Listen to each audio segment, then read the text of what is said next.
In this program, I'm going to try to show you all the fundamentals of golf shot making that I've learned and applied in my own game over the past 30 years. We'll begin with the full shots, looking first at the much neglected preliminaries to swinging the club, and then at the action itself, step by step. Next, we'll put it all together in slow motion with various angles and with different clubs, again concentrating on what I consider the key fundamentals of a fine golf swing. After that, we'll look at 9 full shot factors that bear heavily on how well you play this game, with particular emphasis on controlling the flight of the ball. Next, we'll look at the basics of the short game, the scoring shots from wedge play right on through the putter. Finally, my lifelong teacher, Jack Grout, will join us to offer some thoughts on learning and improving at golf. Okay, let's go to work.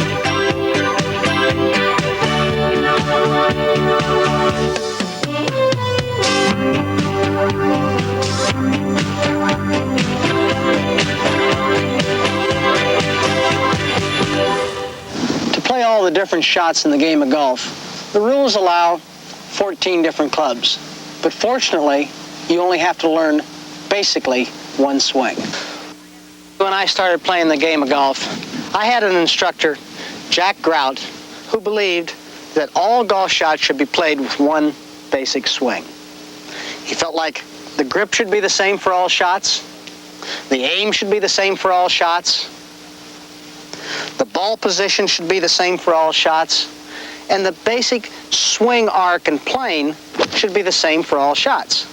The only variables were the length of the shaft, the loft of the club, and whether the club face was closed at address or open at address to produce a draw or fade. Otherwise, the golf swing was the same throughout all clubs.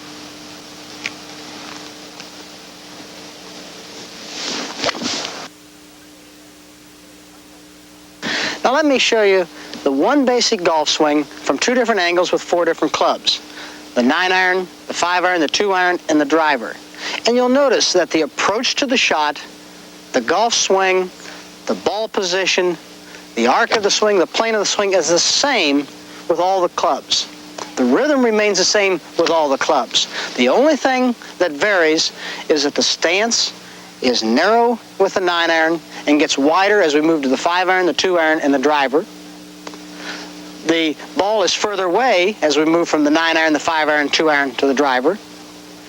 The swing becomes a little bit longer as the clubs progress, only because of the length of the shaft. But the golf swing and the approach to the shot remains exactly the same through all the clubs. And I think that's important in learning how to play the game of golf.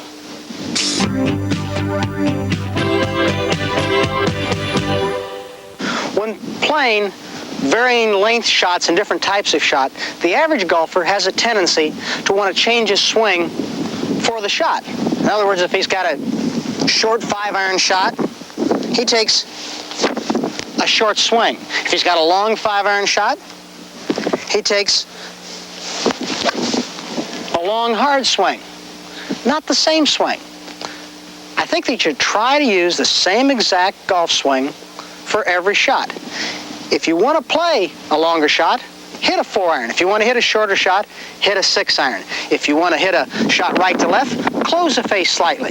If you want to hit a shot left to right, open the club face slightly. Now, there's a million different things that you can do to play different shots. But basically, you want to use the same swing, the same approach with all shots. Make sure that the ball is in the proper position in the stance and the swing is the same. Nice rhythmic golf swing with all shots. I think it'll help you.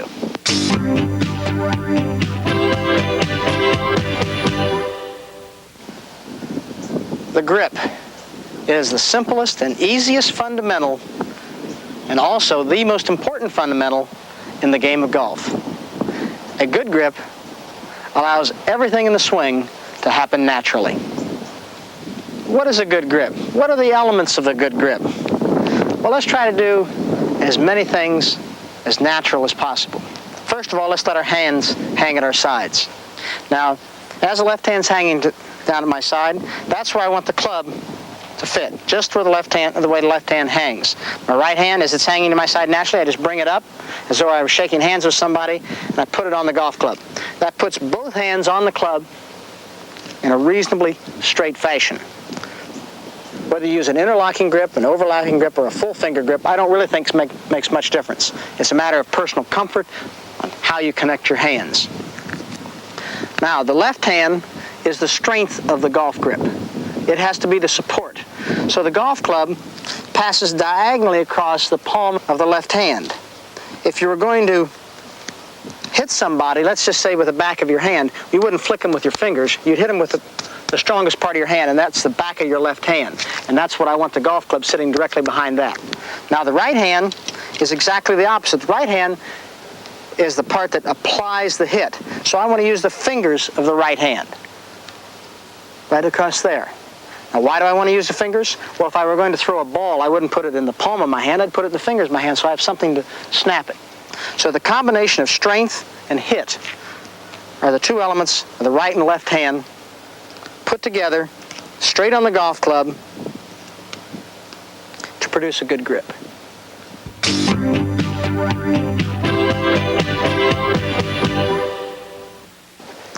The most common fault of a golfer with a bad grip is his inability to be able to get a complete release and a full extension at the golf ball at the time of impact. Well, he thinks that he needs more strength within his grip, and he tries to take his left hand and turn it left, what we call a motorcycle grip. Or he tries to take his right hand underneath the grip. He feels very strong at this position, but in fact, it's a weak position, because one of two things are going to happen. One is that to keep the club face straight, he cannot release the club because he has to keep his hands forward and never really applies his power. Or two, if he does release his hands and the hands want to return to a normal position, the club face becomes closed, resulting in a duck hook. The other side of the coin is the grip that is too weak, resulting in an early release and a loss of power. Or if the hands are kept to the golf ball, results in an open face at impact. Remember, you want to keep your hands straight on the golf club so that you can apply the club face squarely on the ball in a square position at impact. It's just as though your hands were hanging to your side, brought together, separated and closed. That's a good golf grip.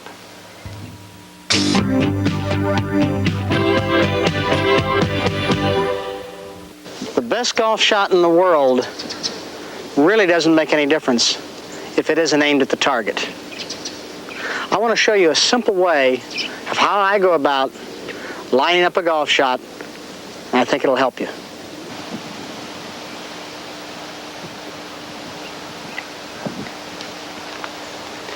Is it easier to line up a 2-foot putt or a 40-foot putt? Well, obviously a 2-foot putt. Likewise, I'm sure it's much easier to line up a tee shot from 3 feet than it is from 250 yards. For the purpose of this exercise, let's use this tee. Now, that's illegal to do that during a round of golf, but when I am playing a round of golf, I try to pick out a spot, whether it be an old tee or a piece of dirt or a divot or some grass, something that's readily identifiable. And I try to draw a line from that spot back through the ball. So I'm sure you've seen me walk back behind a shot on television many times and do this, and what I'm really doing is I'm looking down the target line. I've picked a spot, I've got my ball, and I've got the target, and I try to draw a straight line between all those 3 spots. So let's see, this tee here looks, well, it's pretty much on line with the target. So I'm back here, I'll look at it, I'll walk up to the ball, and what I try to do is I try to take a parallel stance with the line that I've drawn, this imaginary line that I've drawn back through the spot, the ball, and the target. Now, of course, when I take a parallel stance, I then can get the ball right off the right spot in my feet. And of course, I do not want my lines converging. In other words, I do not want my feet working to the right of the target or at the target. I want them parallel, not converging. So here we are. Parallel lines. We know the ball's in the proper place in the stance. I look up for comfort, and now I'm ready to hit it.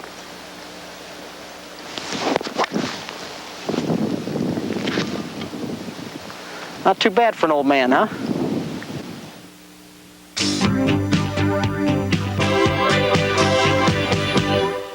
Tell me if you know this fella. He goes to the practice tee, hits the ball beautifully, stands up on the first tee, hits it 20 yards out in the trees, and spends the rest of the day changing his swing and his grip. When in fact, if he'd have gone through our little lesson here and picked out a spot 3 feet out in front of the ball on the practice tee, hit a few shots, getting adjusted to that, walking up to it on the first tee, picking out a spot and taking his parallel line, he would have been able to stand up on the first tee with confidence and down the middle and off to a good round and a lot of fun.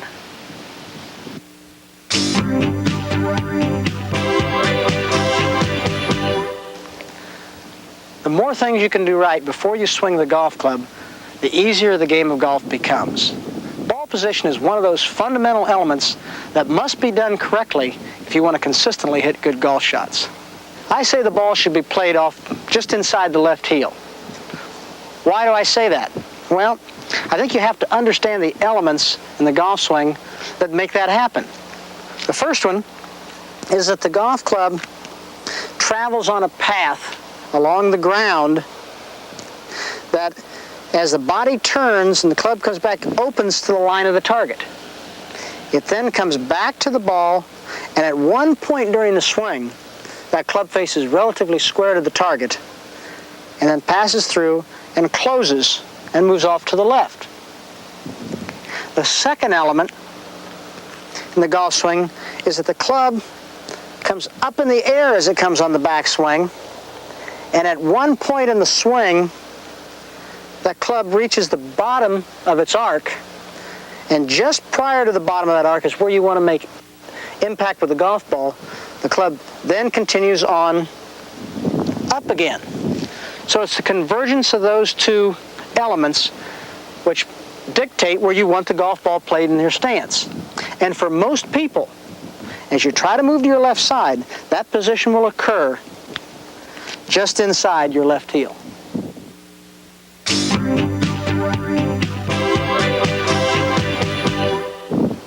The average golfer who places the ball improperly in his stance causes himself many problems. Let's just take, for example, the golfer plays the ball too far up in his stance. What does he do? Well, if he were corrected address, he would be here. Well, now he's got to move up. He changes his shoulder, his head position, and his body angle. And his results are probably that he'll swing outside and down across the ball and hit down on it very sharply and not get a very pretty shot. Now, the golfer who plays the ball too far back in his stance, just the opposite problem happens for him. His body angle becomes too far back, his shoulders become closed, and he swings on a much lower plane back here, and he swings more up on the ball and usually hits the ball high to the right. Or you might sometimes see the fella who swings out over the top too. So he causes a multiple of problems, but it's all caused by the original position of being back behind the ball. Obviously, the correct position is off the left heel. To try to help yourself with off the left heel alignment, think in terms of having a perpendicular line to the line of your target or where your feet are going. Try to place that off the left heel, and if you can do that and think about it shot after shot, I think your chances of being consistent are certainly much greater.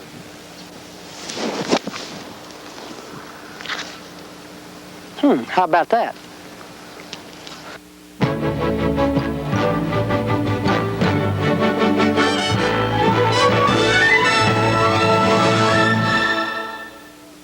I know a lot of golfers find what we've just been talking about pretty boring, but the hard fact is that grip, aim, posture, and ball position account for at least 80% of good shot making. Keep that in mind as we now get into the swing itself. Remember that what I'm going to show you next has to be be based on solid pre-swing preparations if it's going to work effectively.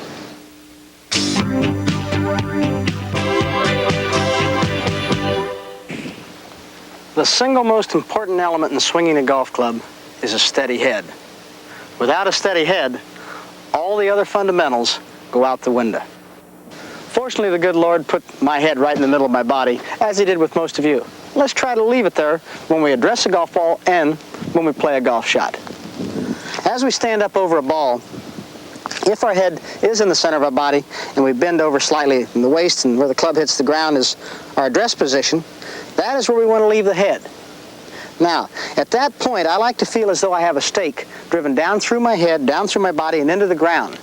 And I rotate around that stake when I play a shot.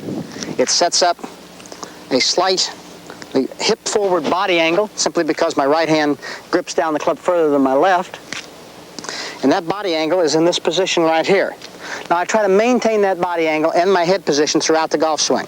So as I turn, you notice that my body stays at the same angle and remains in that angle throughout the golf swing. Now, why is that important? Well, if I move my head off the ball, I now get into a position where my body angle is back here, behind the ball, and really dictates that the ball should be in a different position. Likewise, if I move my head forward, it does exactly the opposite on the other side of the ball. If I start with my head in the wrong position, then to get back into the right position, I have to move my head forward. And really, you don't want to be moving your head because you have just too many variables. So let's try to keep our head right in one spot and leave it there throughout the golf shot.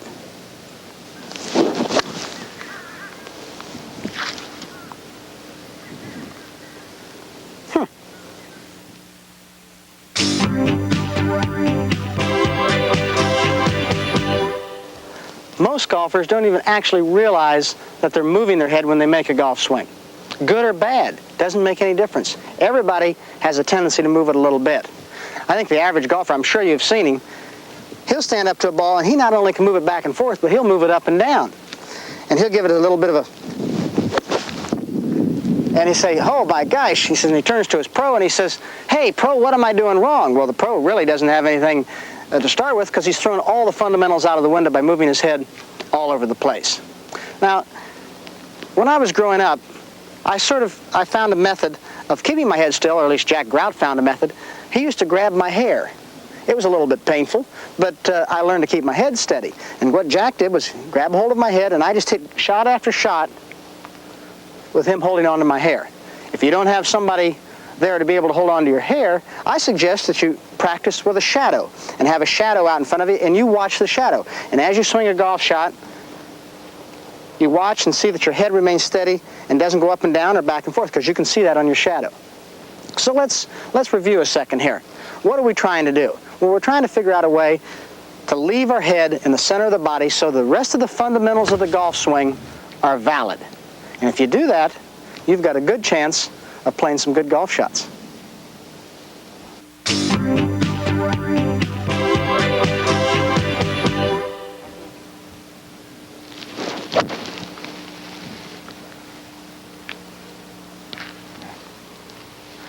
To play any sport, you should be lively on your feet. Golf is no exception. Foot action determines so many things within the golf swing that it's almost indescribable. Balance, timing, tempo, rhythm, all the things that are necessary in being able to do all the other things that you need to do in a golf swing. Your feet must remain lively and they must work. Now let me show you how Jack Grout taught foot action to me when I was a youngster. He started with the short golf clubs, and he told me to roll my ankles, roll my left ankle in, roll my right ankle in, roll my left ankle in, roll my right ankle in. And as the clubs got longer, he then allowed the heels to start to leave the ground, because he said he wanted to make sure that my hips remained level throughout the golf swing. So as the clubs got longer, I came a little bit off the ground with my left heel, a little bit off the ground with my right heel.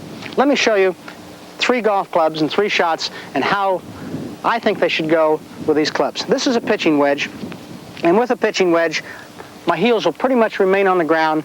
My right heel will come off the ground just a bit at the finish.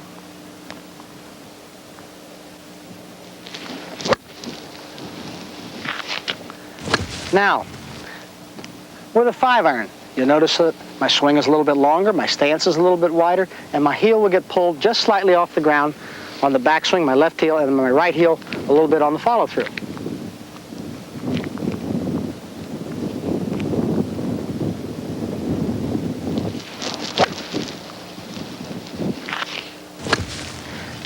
And now, with a driver, this is about as far as your heel should get pulled off the ground.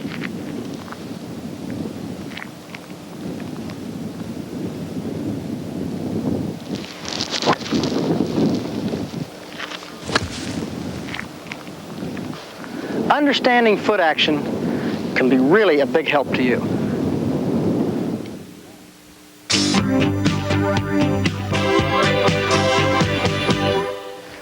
The average golfer tries to make his feet either the dominant part of his swing or no part of his swing. Let me show you both of them. Here's the first guy who really thinks, boy, I'm going to make sure my feet work. Well, he's all over the place. The second guy, well, he doesn't understand foot action at all, but he's heard that you want to make sure that your feet are planted well on the ground. Well, obviously, neither fella is the fella that you want to describe when you're hitting a golf ball. The feet must be active, they must be lively, but they're not overactive and they're not still. They must react with the rest of your body and flow. As your swing goes back, your feet are pulled back. As your feet go forward, your feet react with your body. That way, your timing, your balance, and everything else in the golf swing will happen together.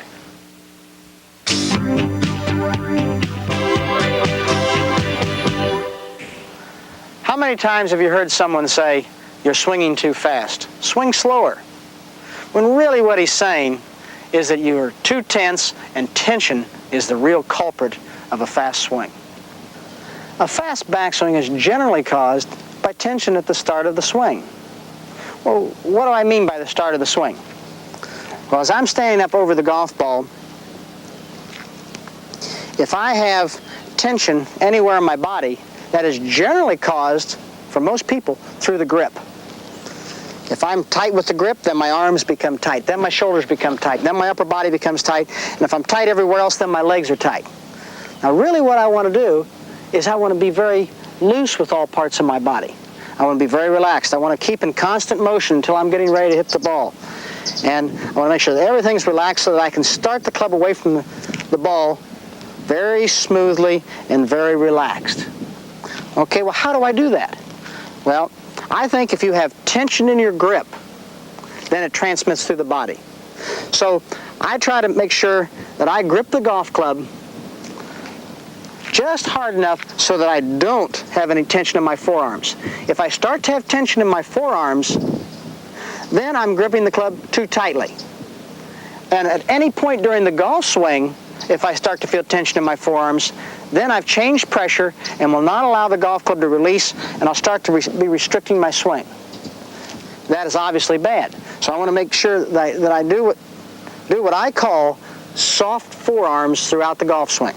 That means that my grip is nice and loose, my forearms are soft, and what it does, it allows me to keep the tension out of my whole body and thus promote a slow takeaway and a smooth golf swing.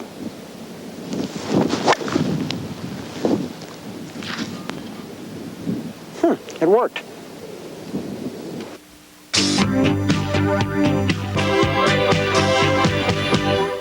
The average golfer.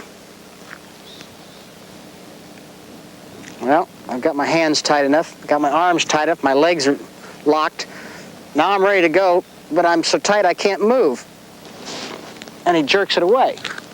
The club head must swing. And of course, to swing it slowly, it has to be without tension. So I see a lot of average golfers and I say, okay, keep yourself constantly in motion and feel as though the head of the golf club weighs a ton. And you just sort of, with all your effort, you're relaxed and then you sort of pull it away and let it swing away. And if you can do that, I think that you can get it away with a nice smooth effort and get a nice release and swing without tension. So remember, if you take the tension out of your grip, it'll take the tension out of your body. If you can keep in constant motion, you have a good chance of making a nice, smooth golf swing. How's that?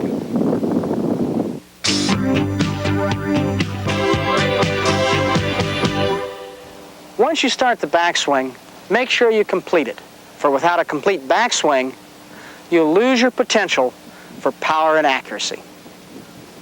Through a great majority of the rounds of golf that I've played in my golfing career, one thought has really dominated my thinking, and that is complete the backswing. Why do I want to complete the backswing? Why is it so important?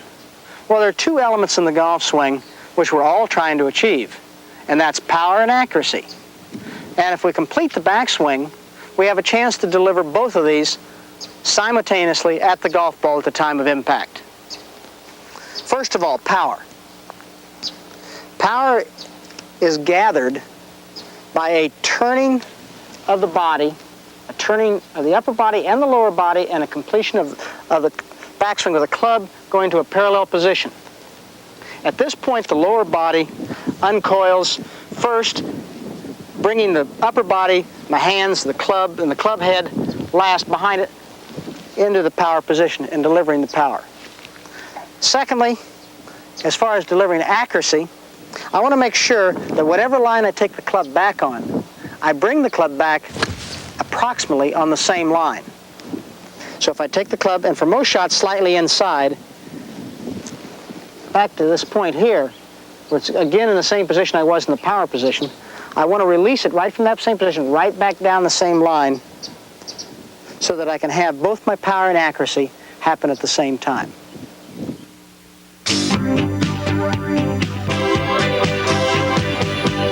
There are probably as many ways not to complete the backswing as there are golfers. But let me demonstrate three that I think are very common. The first one is the fella who doesn't use his body, doesn't use his hands. All he does is try to swing with his arms, and he swings.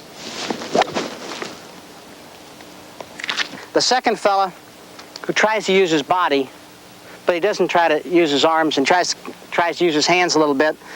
And that fella is sort of trying to hit the ball from here, and he doesn't get it. He doesn't have anything, any power or accuracy.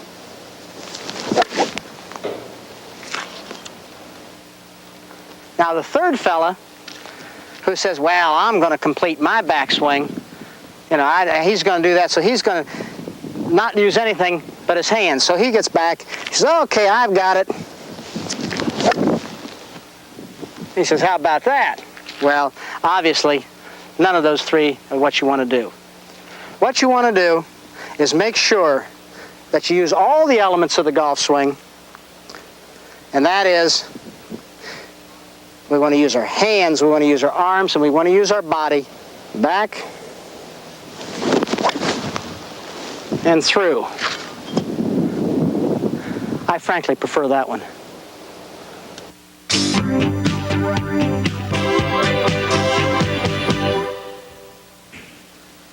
Something that may surprise you, but I firmly believe, is that it's impossible to release the club at the top of the downswing too soon as long as you move to your left side. First of all, let me explain to you what the downswing really is. It's the application of power and accuracy through the release of the golf club from the feet up. Okay, now let me explain those elements to you.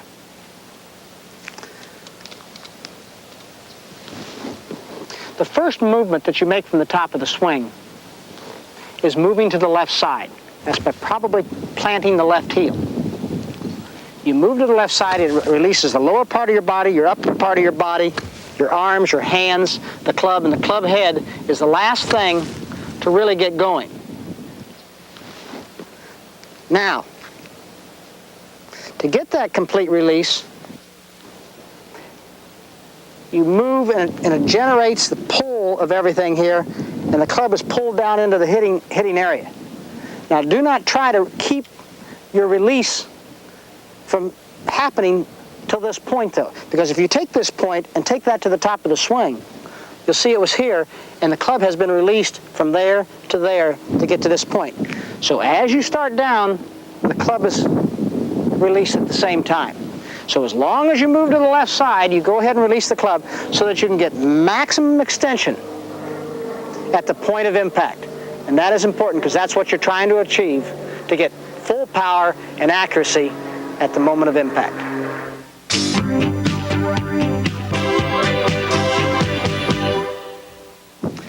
Let me show you the two common faults that are made on the downswing. Not moving to the left side and not releasing at the top of the swing. First of all, let's take the fella who stands up to the ball and doesn't move to his left side, but releases from the top of the swing. What happens? Boom. It's what's called casting. And he looks something like this. Now, let's take the second fella. And that fella is a fella who does not release the club at the top of the swing, and he holds on to it. And what he does is he takes a nice backswing here, he holds on to the club, which throws him outside, and that throws him out over across the ball, resulting in either a slice or a pulled hook. So let's see what happens there.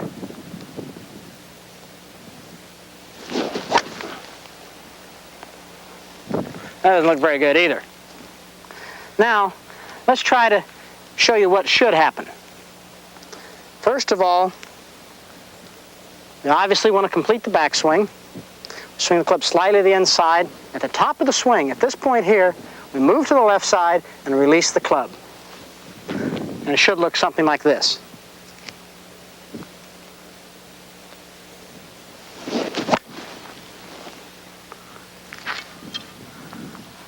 I frankly prefer that one.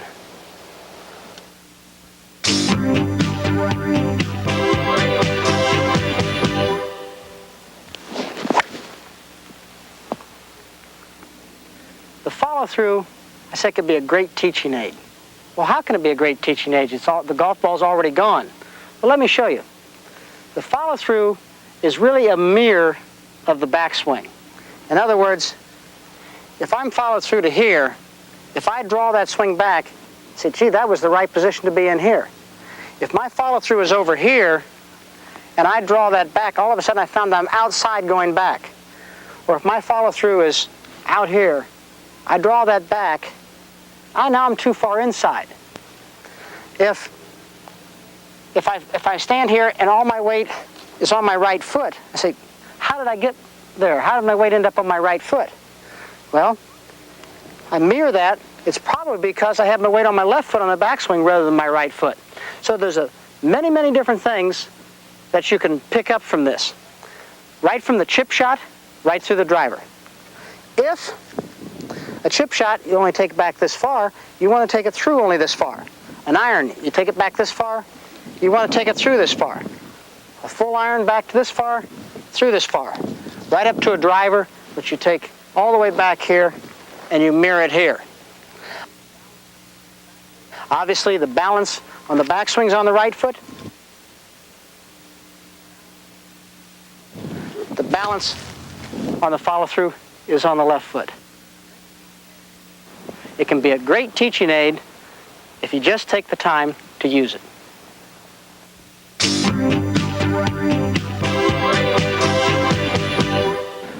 There are three kinds of false follow-throughs that the average golfer does. First of all, the golfer who doesn't think the follow-through is important at all. Secondly, the golfer who thinks that, well, I'm on the first tee, I want to make sure it's nice and pretty. So what does he do?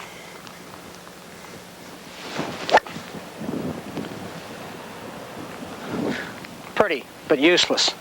The third fella who thinks you hit the ball with a follow-through. And what does he do? Well, he sort of, you might say, forgets to make a backswing. Again, useless. The follow-through should be the mirror of the backswing. If you're going to make a backswing that's only this far, it should only go through this far. They should be the same. So when you're going to take a full swing, you should take a full follow-through. It should look something like this.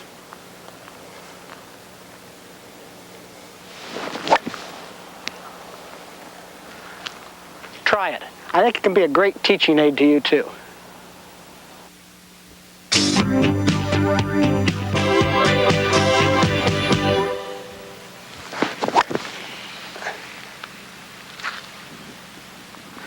Whew, that went a long way. I bet you like to hit the ball a long way. Well, I do too. Let me show you the elements in my swing that I use to hit a ball a great distance.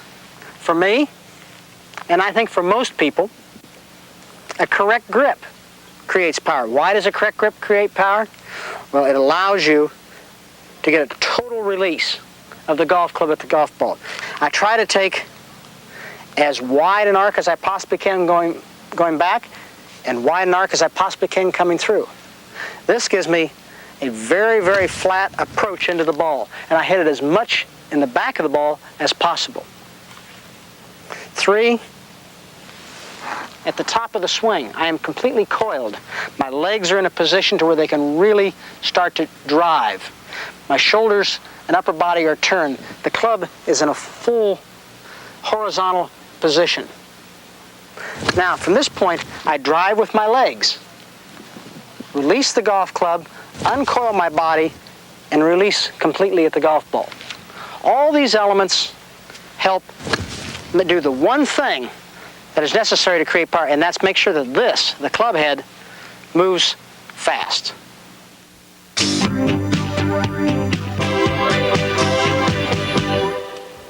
What happens to the average golfer when he wants to hit it 10 yards further?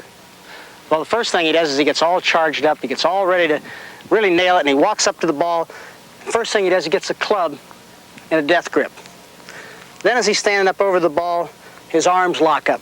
Then his shoulders and upper body, and then his legs. And now he's really ready to hit it. And what does he do? He swings as fast as he can and hits it 40 yards offline. Well, obviously that's not what you want to do. To hit a ball further, you must use all the elements in your golf swing to their fullest degree.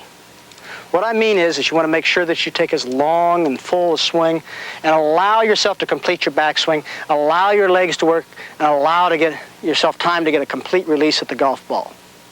And how do I go about doing that?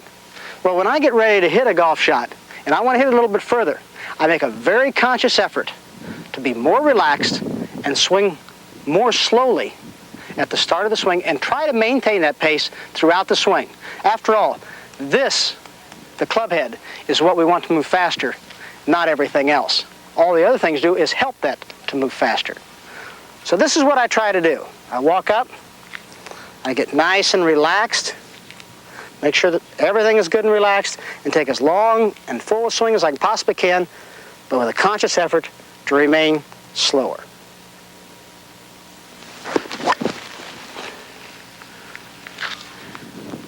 And that was a long hit.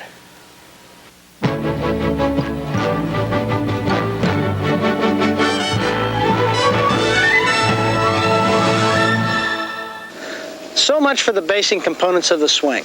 Obviously, a big part of the game is bringing them all together in a smooth, powerful, and repetitive action. And that's what we'll look at now. We've slowed my swing right down so that you can really see what happens. And we'll also stop it momentarily for the maximum emphasis of key fundamentals. Okay, let's go. Very little tension at address. Then everything starts together on the backswing. Nice and smooth and unhurried, especially when you're going for a big one. My chin swivels to make room for a big upper body turn, but my head stays very steady. Left arm straight, but not stiff. Shoulders and hips coiling fully around a fixed axis. As the wrists are cocked by the weight of the club head, the hands are well under the shaft, supporting it fully all the way to the top. Notice how the back of the left hand and the angle of the club face remain constant, which means both are staying correctly square to the arc of the swing. Here's another good look at how the shoulders and hips turn together to their maximum coil at the top of the swing, the main source of power in the golf swing.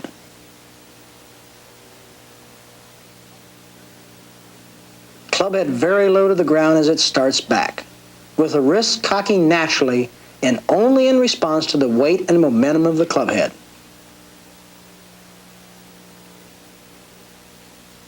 Notice the angles of the swing. My upper body and the club are at almost 90 degrees to each other at address, and they stay pretty much that way throughout the backswing. In other words, the plane of my swing remains perpendicular to the angle at which my upper body is inclined over the ball, which is exactly as it should be. No forward or up or down head movement as the downswing progresses. My head stays exactly where it was at address until well past impact. As soon as I'm moving to my left side, I begin releasing the club with my hands and wrist to be sure of achieving full extension at impact. The lowness of my right shoulder, hip, and heel through impact show I'm staying down properly on the shot, that I'm swinging under and not around myself. I watch the ball very closely, even when it's vanished. In fact, my eyes and head don't move until they're pulled around by the momentum of the follow-through. Notice the full stretch of the left side approaching impact and on into the finish, indicating a complete release at impact, your number one goal on all normal golf shots. I like what I see here. Head back and down until well beyond impact. Hands supporting the club, body well balanced, indicating good rhythm and tempo. Notice again how the feet and legs initiate the change of direction, and how everything else follows their lead in the early stages of the downswing.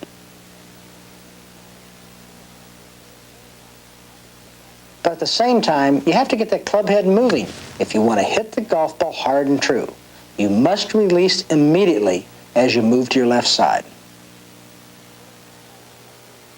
Notice how my left heel gradually rises as my weight shifts to my flexed and braced right leg, allowing me to turn fully with my hips remaining level.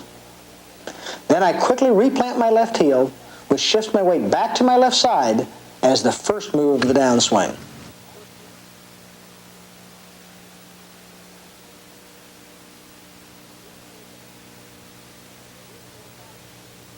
A good full body turn underway again here, with the left shoulder and knee well behind the ball at the top, and the shaft pretty much parallel with the ground. Then as I start down, notice the quietness of the club. No jerks or bobbles. This allows it to properly mirror its backswing path through impact and beyond. Notice how, as they naturally follow the body turn, my hands in the club swing progressively more and more to the inside of the target line right from the start. This produces a fairly deep position of my hands at the top, which sets up the club head delivery from the inside. That's absolutely vital if you want to play this game well. As I reach the top, the club shaft is correctly at 90 degrees to my shoulders, which, because of my big turn, angles the club a little to the right of the target. Then watch how the body uncoils, with everything working from the ground up. Again, this is essential to hit from the inside.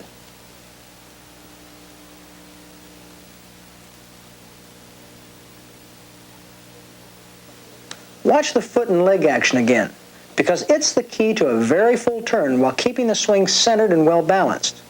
Even before the club head's gotten all the way back, you'll notice I've replanted my left heel and am beginning to push off my right instep. You can really see here how golf's played from the insides of the feet.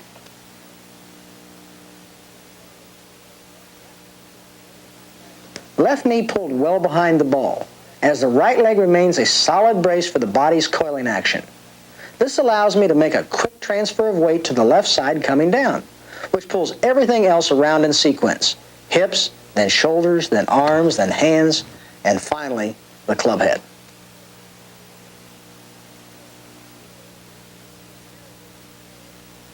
Here again, you see how everything starts back together, with the hands and the club immediately swinging to the inside in response to the turning of the body.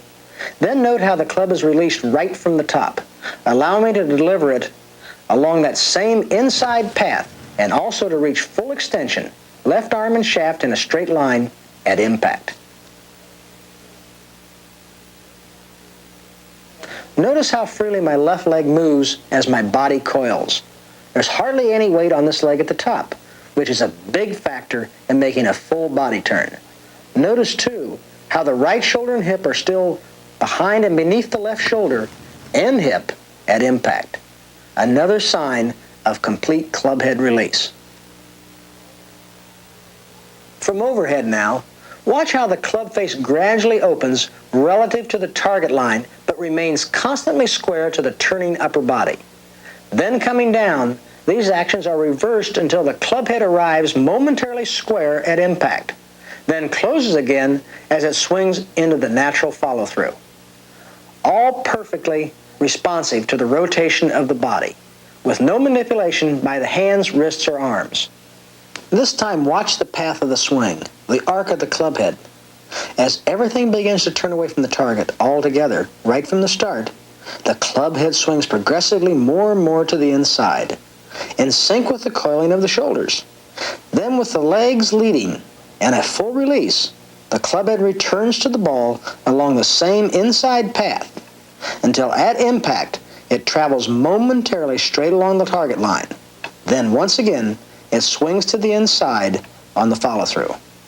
Watch the body action this time. Notice particularly how I'm turning my body and swinging my arms and the club always around a fixed axis. The back of my neck, the top of my spine stays centered from the start to finish, just like the hub of a wheel. If there's one fundamental common to all good golfers, this is it. The ability to stay centered, to swing every time around a fixed axis. Here's a look at the driver swing from 4 different angles simultaneously. Notice how golf is very definitely played from the feet up, not from the head down. My feet are the first thing to finish the backswing, and the club head is the last. Then coming down, that sequence is simply reversed. The feet work first, followed by the legs, hips, shoulders, arms, hands, and finally the club head. Just about every sport calls for lively feet, and golf is no exception. These are actually 4 different golf swings, but notice how consistent my tempo is. I try for a comfortable pace and rhythm, not too fast and not too slow. Most of all, though, I try to keep the tempo constant on every swing I make with every club in the bag, whether I'm on the practice tee or coming down the stretch with a chance of winning.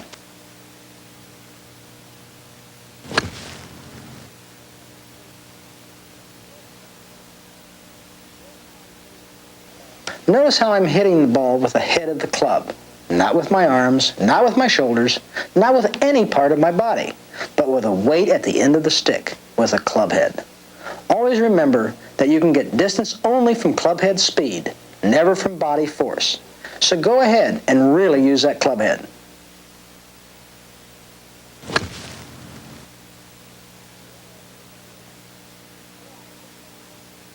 Here I am with a 5-iron, and it's exactly the same golf swing, except that the shorter shaft automatically brings me a little closer to the ball, inclines my body a bit more, and produces a slightly less full backswing. Otherwise, no changes from the driver swing in mechanics, tempo, or any other element. And this applies, of course, with every club in the bag for all normal shots. Looking down the target line, and again you can see I'm a little closer to the ball and more inclined from the hips due to the shorter shaft. Other than that, though, I'm swinging exactly the same as I did with the driver, except on a slightly reduced scale.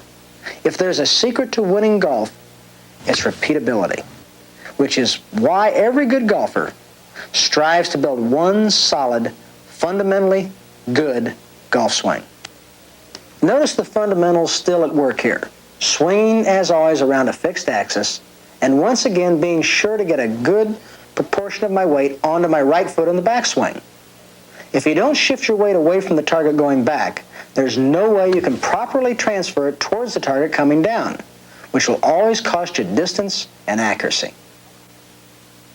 I try to keep myself as free of tension as possible throughout the entire swing with every club, and particularly in my hands and forearms. Get too tight in the hands and forearms and the tension will flow from there to the rest of your body. A good golf swing is one continuous flow of motion, and the more tense you are, the less smoothly and fluidly the motion can flow. Now down to the wedge, and again notice that nothing basically changes except distance from the ball, the angle of body inclination, and the progressively smaller scale of the swing, all created by the shorter shaft and the decreasing need for power as opposed to accuracy. The fundamentals are still there, coiling and uncoiling around a fixed axis, a nice smooth weight shift back and then forward, and full releasing of the club for maximum extension at impact. You'll notice as I swing through the ball here that the divot is pretty shallow, even though the short-shafted club makes for a much steeper or more upright swing path. That's because I'm still coming into the ball from the inside, which lets me release fully, which in turn delivers the club head along a relatively shallow arc through impact. And believe me, hitting from the inside is an absolute basic of good golf, whatever club you are using. Notice again here, even when power isn't important and the whole action has been scaled right down for maximum precision, how golf is still played very much from the ground up.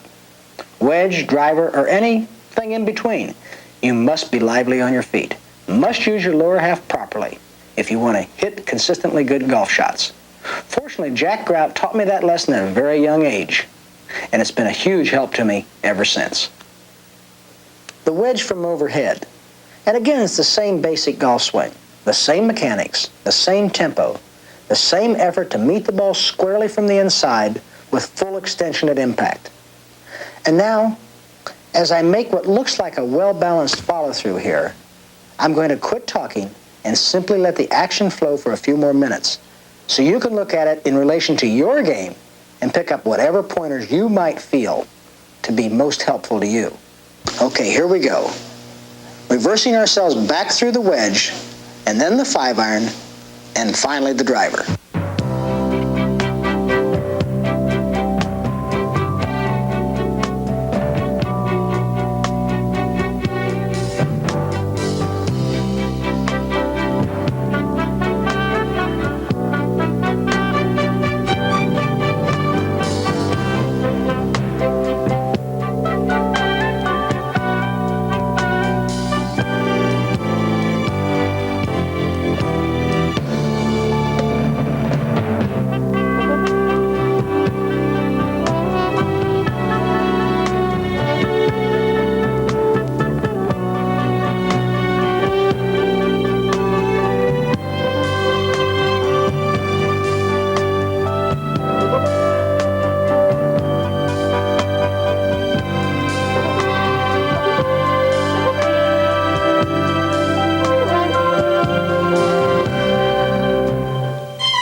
might be a lot easier if there was no wind and no slopes, but it'd also be a pretty dull game.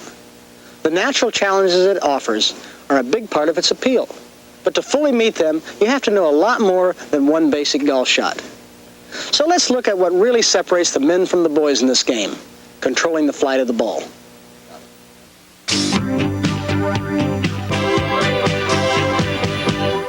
The most frequently hit shot in golf is the slicer fade.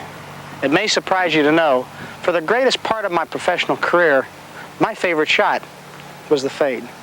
Why did I hit a fade most of my career? Well, first of all, the straight shot is not only the hardest shot to hit in the game of golf, but the only time it'll go at the target is when you hit it. Otherwise, it's going to be moving away from the target with a hook or a slice. So let's understand that to play a fade, and you aim the ball to the left of the target, you're going to be moving the ball to the target. Just likewise with a hook, you move the ball to the target. Now, to hit a fade, all that I do is, instead of having the club face square at address, I open the club face slightly at address, and then I aim slightly to the left of the target. This will move the ball down the left side of the fairway and back in. I can do it the same with a driver. I aim down the left side of the fairway and move it in, or hitting into a green to the left side of the green, moving into the hole. And here we are. Down to the left, slightly open club face, and make a normal swing.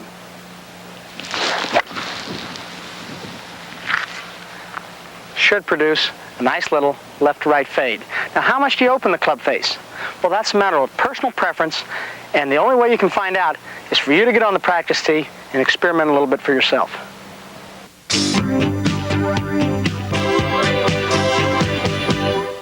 The average golfer tries to aim the ball down the center of the fairway.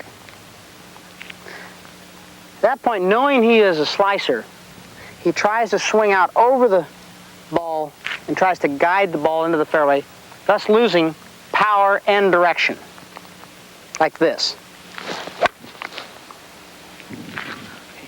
He'll hit a big old slice, or he'll pull the ball, or he'll do anything, but he won't hit it very far and he won't hit it very straight.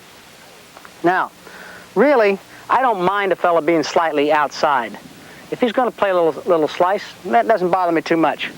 But let's aim down the left side of the fairway like this, and the fella feels like he has to swing a little bit to the inside to control the golf ball. So let's just open the club face slightly, aim down the left side of the fairway, try to swing from the inside so we'll retain our power and our slightly left to right shot for direction. He's going to have more power. He's going to have better direction. Now let's remember, to retain your power, you want to use the same swing for all golf shots, including the fade. Let's just aim the ball to the left and have a slightly open club face to give you the tendency to fade the ball. How much you fade it is a matter of experiment, which only you will learn by practice.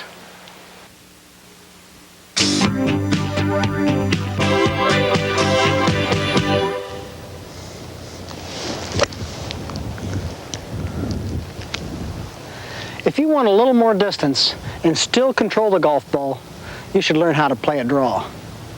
To hit a draw, I think you should first understand what produces a draw. A draw is produced not by coming in to the ball with a square club face, but by coming into the ball with a closed club face, or the club face turned in at impact. Now, I don't want to change my golf swing to play a draw.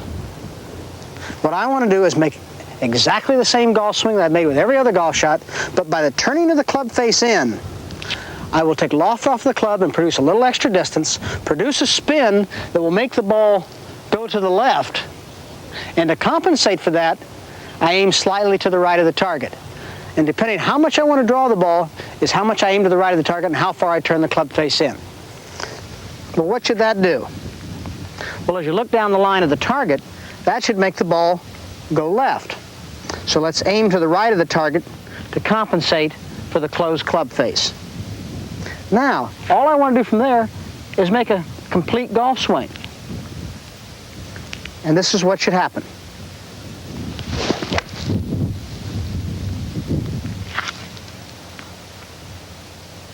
Not bad.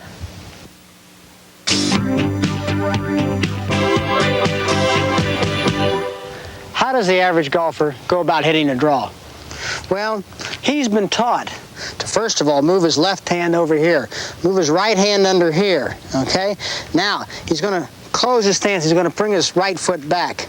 Well, now he's got to take the club to the inside, which he pulls it back in here, and then he's got to make sure as he goes through the ball, he's got to roll his wrists over to close the club face, and then looks something like this.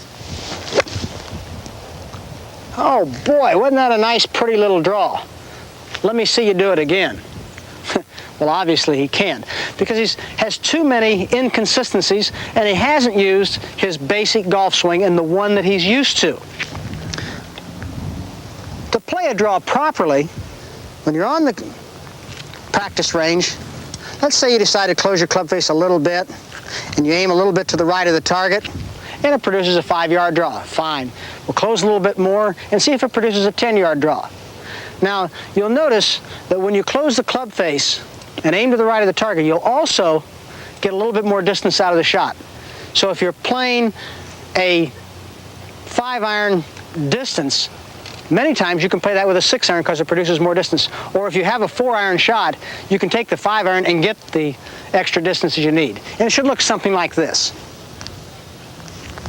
Aim slightly to the right of the target, close the club face slightly, and make a normal swing. I hope a draw helps your golf game.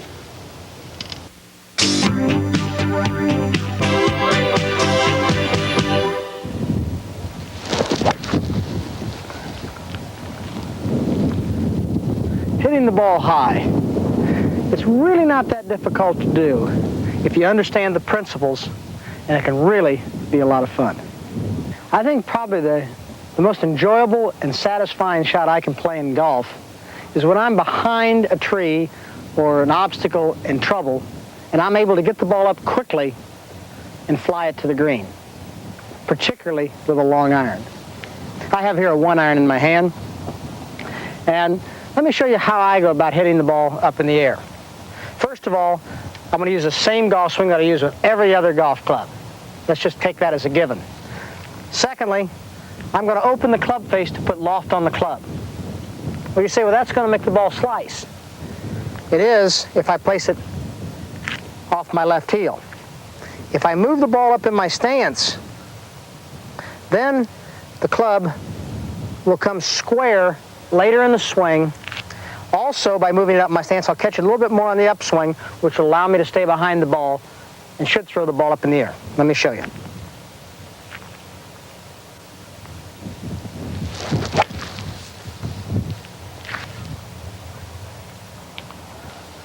Well, you might say, that'll also make the ball go shorter. Well, it does. So when you're hitting up over an obstacle, you probably need one more club to play that high shot.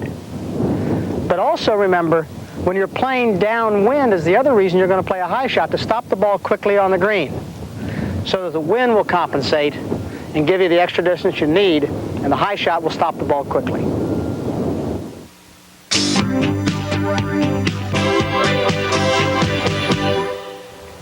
Most average golfers think to hit a high shot that you must remain behind the ball and also help it into the air by a good full release.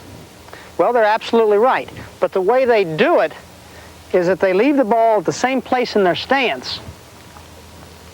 They get behind the ball by going back to the right foot and then staying there and releasing from the top of the swing, which is casting. Something like this. Of course, they always finish the swing. Well, obviously, what's happened there is that the average golfer has lost power because he stayed behind the ball too long. He stayed on his right foot. He's casted his swing because he didn't move to his left side. What he should have done was move the ball up in a stance, opened his club face slightly. This keeps him behind the ball by moving the ball up. It also puts the loft on the club to get it up in the air. He was right, he must release it. But he moves to the left side so he gets his power too. Something like this.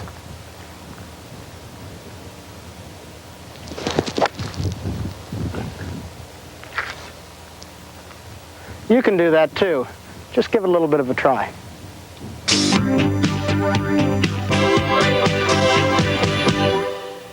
When playing in the wind, it really makes the game a lot more fun if you understand why and how to play low shots. The obvious reason that people like to hit low shots in the wind is that they want to keep the ball down out of the wind so they can keep control of it. Well, there are two kinds of wind shots. First, and the one that's probably most commonly played, is the one where a fellow moves the ball back in his stance and closes the club face. Now, what does that do? Well, number one, by moving the ball back in the stance, it means we're going to get a little bit more on the downswing. Number two, we've closed the club face that takes loft off the golf club, which means we should hit it further into the wind. And three, it's a good position to be in because we come square a little earlier in the swing. It should produce a shot that looks something like this.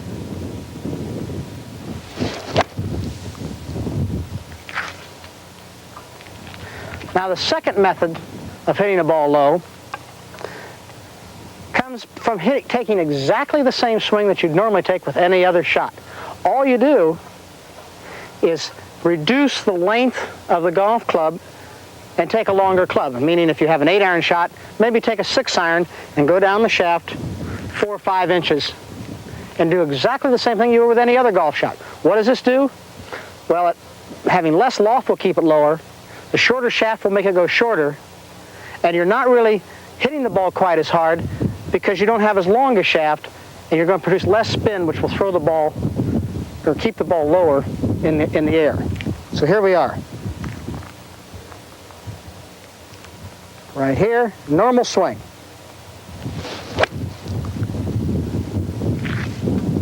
Both are very useful.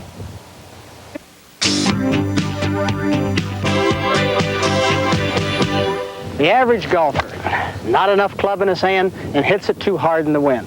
What does it do? The ball goes out low, shoots up in the air, ends up 20 yards short of the target.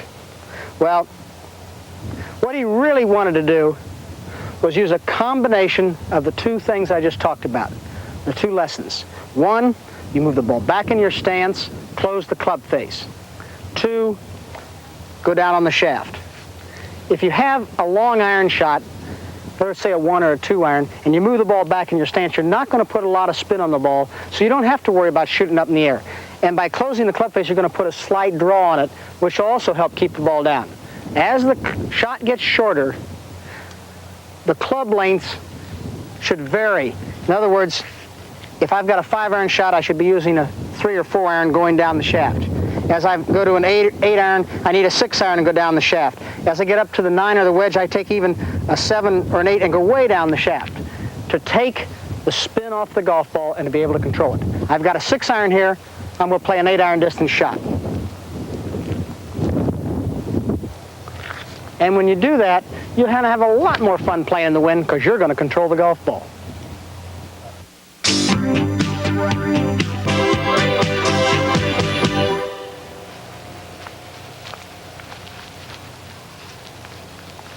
You know, golf isn't always played from tees and level lies. Sometimes we get an uphill lie, and that can be a lot of trouble. Let me show you how I play it. An uphill lie can be a very awkward shot. So to try and play the shot, I try to make sure that I do as many things with my body, the club, and my swing that will simulate being on a level lie. First of all, being on an uphill lie will put more loft on the golf club. So if I've got a 7-iron shot, why not play it with a 5-iron and just make it 7-iron length? Now all of a sudden I've got the right length and the right loft for the distance I want to go. Secondly, I really try to use the same golf swing, and I want to place the ball pretty much the same place in the stance. But I'm going to try to shift my weight so that I can make the things happen at the right time. Meaning, if I move my hips a little bit forward, that sets the weight a little bit more towards my left foot and making it easier for me to get off my right foot. I'm going to keep the weight and my hips up there a little bit. To help that, I'm also going to take the angle of my body and try to get it perpendicular to the slope. So that sets myself here with my hips up here, which should allow me to come fairly level into the ball. Okay, let's see what happens.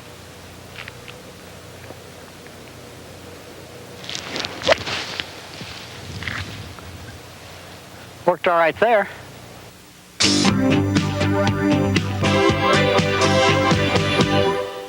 The average golfer tries to play an uphill shot in one of two ways. Usually, he will try to make sure that he gets the ball first. He tries to get his weight up on his left foot. So he moves way up here on his left side, and he hits. And what does he do is he just drives the club into the ground, and the ball never really gets up or goes anywhere. The second method that the average golfer tries, he says, well, I want to make sure I get the ball up off the hill, so he gets his weight way back on his right foot, so he stays well behind the ball, and then he stays right there, and he hits it from there, and what does he do? He hits it straight up in the air and doesn't get any power. Well, obviously, the combination of the two is what we're trying to get to. He wants to get his weight forward so he can get his weight to his left side. We do that by shifting our weight to our left side here. We want to get behind the ball so we swing level the hill by changing our body angle. So let's do that again. Hips forward, body angle back, swing the length of the hill with a club that will simulate the distance you're trying to go. Instead of a 7-iron, let's use a 5-iron and choke it down to a 7-iron length. We then are free to play the shot.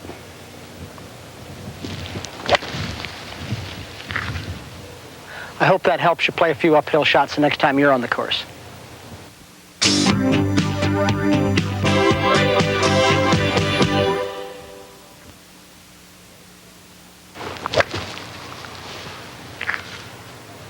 For most people, the downhill lie is the most difficult and awkward shot that they play in the game of golf. Let me show you how I play it.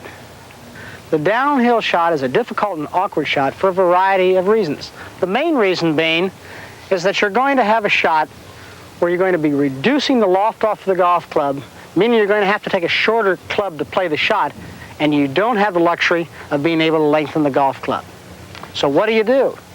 Well, you try to create as many things as possible to be able to compensate for that factor and still get the ball into the air. First of all, I'm going to try to make my body angle fit the hillside. I'm going to try to move my hips back and most of my weight back to my right foot at the address. What does this do? Well, by putting my body angle perpendicular to the hill, I'll then be able to swing as normal as possible and on the line of the hill. My hips being back will keep me from getting my weight too fast to my left side and not allowing for a full release. The other compensation is that I'm going to put slightly more loft on the golf club by opening the golf club face and then aiming to the left of the target to compensate for that fade. Should look something like this.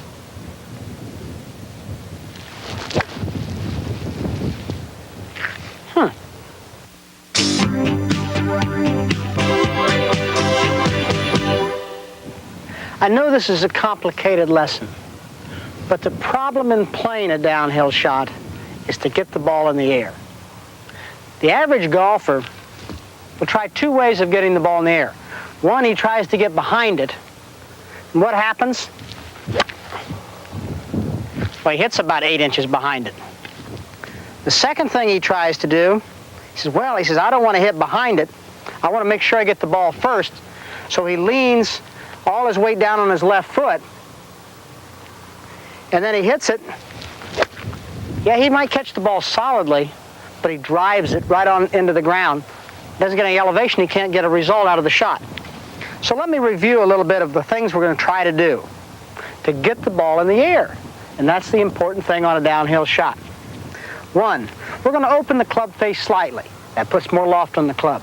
We're going to take more club than you might normally want to compensate for the downhill lie. We're going to open our stance slightly to allow us to play a slight fade because of the open club face. We're going to get our body angle perpendicular to the hill, and we're going to get the majority of our weight centered back so we don't get to the left foot too fast. So let's watch that again. Here we are, left, open club face, body angle, and a normal swing.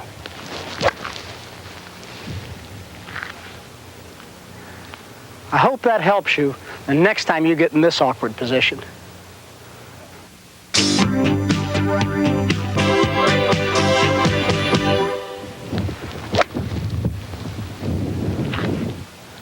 The side hill lie with the ball above your feet. A lot of people have trouble with it simply because they don't understand it. Let me explain it to you. When the ball is above the feet in a golf shot, the angle of the plane must change to conform with the side of the hill. What I mean by that is, if your normal plane would be here for a level lie, that would put the toe of the club into the side of the hill. So you really must conform the sole of the club to the side of the hill and swing on that plane. To do that, you need a slightly more erect body angle.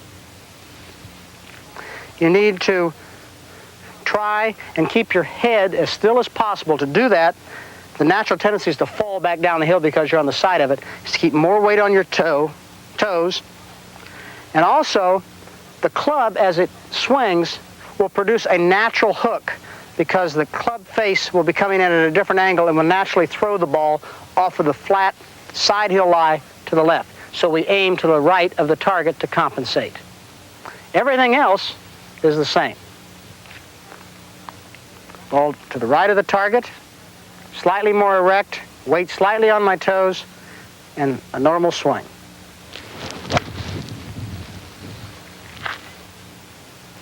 Hopefully we'll get the right results.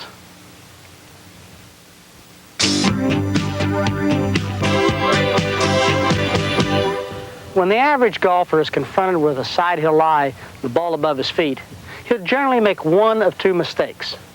The first common mistake is he'll try to play it as though he were on a level surface or a flat lie. And what happens, he'll get the toe of the club caught into the hillside, something like that, and the ball might go anywhere. Now, the second fella, he understands that he might get the toe of the club caught in the hillside, so he stands a little bit more erect to compensate for that. But as he stands more erect, he forgets a little bit about his balance, and all of a sudden, he's standing there and hitting it like this. He falls right back down the hillside. Well, obviously, a combination of those two is what you're looking for. You're looking to keep your weight into the hillside. You're looking to keep a slightly more erect posture to be able to fit the plane of the swing to the side of the hill. And remember that because you're on the side of the hill, the ball will probably hook, so you need to aim slightly to the right of the target to allow for the hook. Then you just go ahead and make a normal golf swing.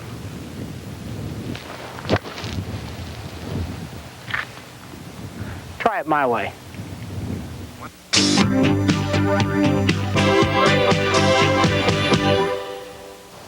The side hill lie with the ball below your feet is one of the most difficult shots in the game of golf.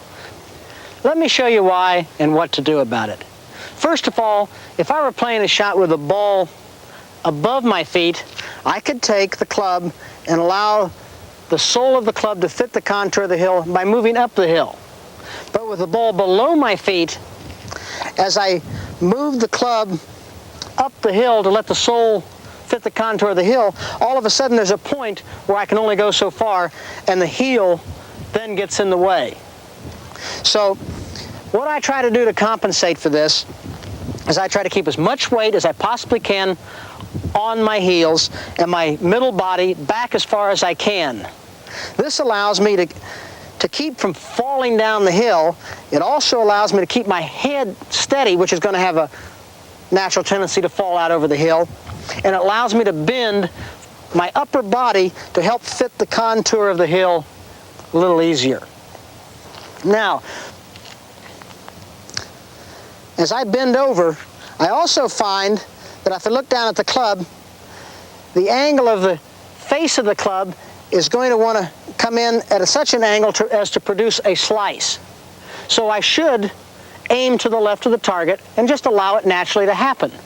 This is where I get the extra help that I've needed, in that by moving around on the hill, I'll be able to come up the hill with my swing a little bit more, and this will allow me to avoid, as much as possible, catching the heel of the club in the ground.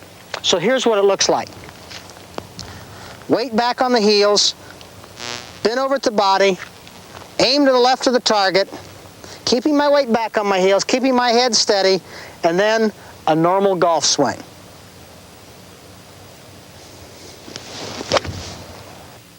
Weight back on the heels, bend over at the body, aim to the left of the target, and then a normal golf swing. Produces a little fade, and hopefully goes somewhere near the target.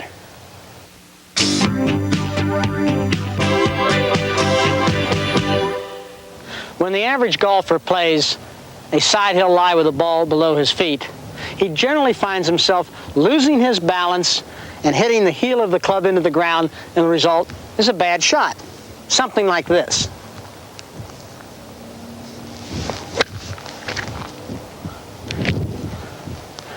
What I try to do is to fight all the natural tendencies and maintain good balance. I do that by keeping the weight on my heels, bending over from the waist, and trying as hard as I can to keep my head still. I aim to the left of the target to allow for the natural tendency for the ball to slice, and then I try to swing normally.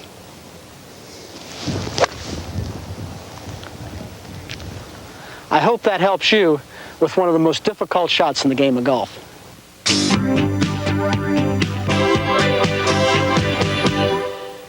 Practicing. It's a waste of time unless you know how to practice or why you are doing it. I practice for 3 different reasons. The first is to warm up for a golf round. I might hit 15, 20, 25 shots, starting with a pitching wedge representing a short club, the short iron with the 8 iron, the middle iron, 5 iron, long iron, a 2 iron, and probably a driver, and then finish off with a few pitch shots. Now the average golfer, he finishes work at 4 o'clock, he goes to the golf course, his buddies are saying, come on, let's get to the first tee. What does he do? He rushes to the first tee, he picks up a club, he hits it down the fairway, and he chases it around 9 holes of golf. What does he hit? Maybe 15, 20, 25 shots in 9 holes of golf? He's all warmed up, and then he goes in and has a drink. Well, obviously, it only takes about 5 minutes to warm up for a round of golf. So it doesn't take very long to go out there and just hit those few shots. And I think that's very, very important to understand what kind of swing you're going to use that day.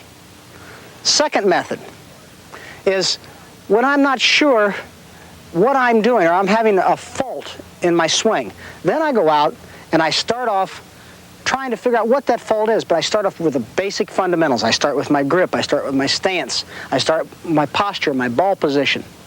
9 chances out of 10, it's a basic fundamental that has caused my problems, not something I'm really doing in my swing. My swing is not really going to change.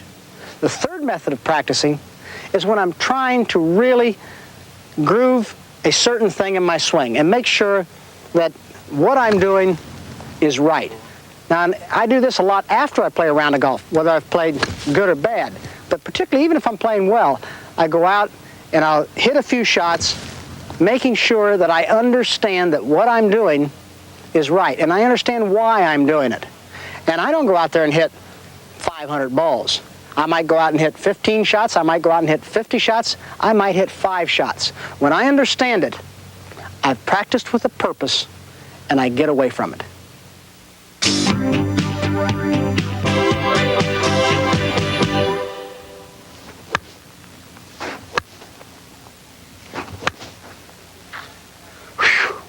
You ever seen that guy in the practice tee? I'm sure you probably have. Well, he's getting exercise, not practice. And when I go to the practice tee, I want to try to accomplish something. I want to practice with a purpose. And when I say practice with a purpose, I want to practice as though I'm playing a shot on a golf course. After all, that's where I'm going to use the shot. So let's think about how we're going to practice. Well, how are we going to approach a ball? I approach the ball from the rear. I come up to it. I've picked out a spot in front of me. I line up down the line of the target. I take my time and make a nice smooth swing and try to remain on balance. Now I'm accomplishing something here. Whether I'm warming up for the round, whether I'm correcting a fault, or whether I'm grooving my swing, I'm trying to accomplish something when I practice.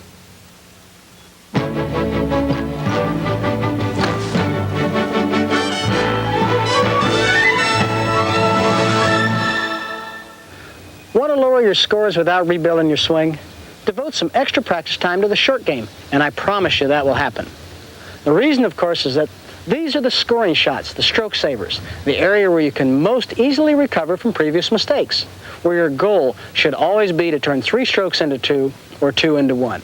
Let me show you how I go about doing that.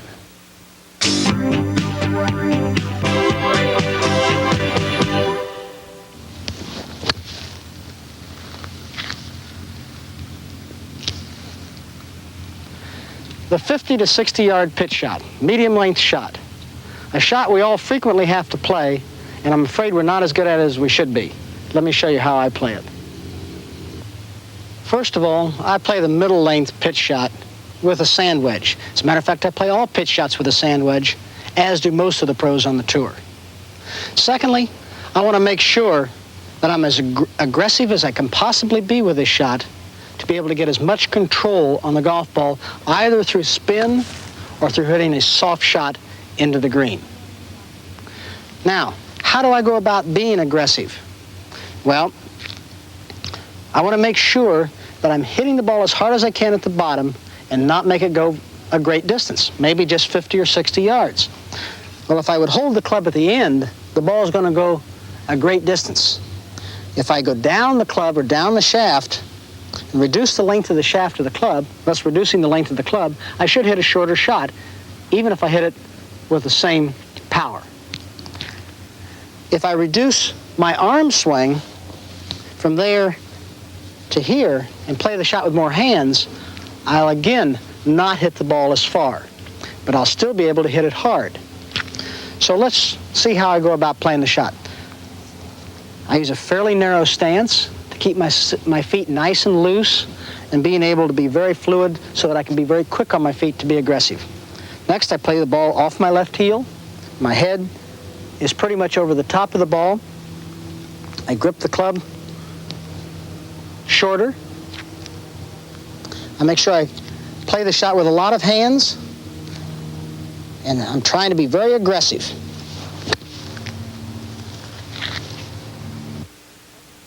Ooh, that was close. I think if you try to play the shot aggressively, you'll find that you'll get a lot more control and you'll enjoy playing this shot with much greater success.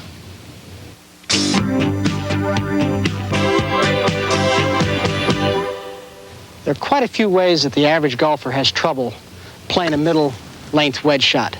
But I think the most common is that he takes too full a swing and eases off into the shot. Something like that, resulting in the inability to spin the ball or the inability to control the ball through being aggressive. What should he do?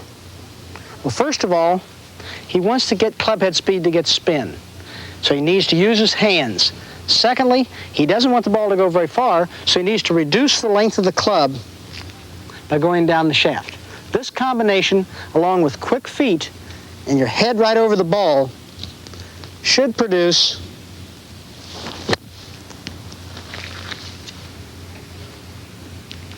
a nice little crisp middle length wedge shot for better control.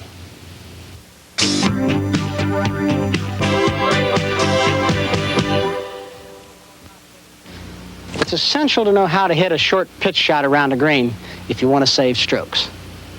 One of the biggest misconceptions in the game of golf is that pitch shots are played with pitching wedges. Actually, 95% of the pros play 95% of the shots around the green with a sand wedge. Why do they do this? Well, let's take the design of the sand wedge. The sand wedge is designed so that the flange of the club hangs below the leading edge. So if you sit the club on the ground, you'll find that the only thing that hits the ground, if the club is sitting in the position it was designed, is the flange.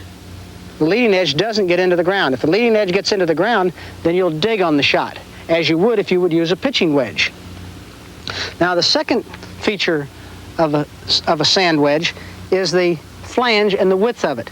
You see a lot of flanges that are very, very wide. I prefer a narrow flange because it gives me a lot more versatility in playing off of soft ground and hard ground.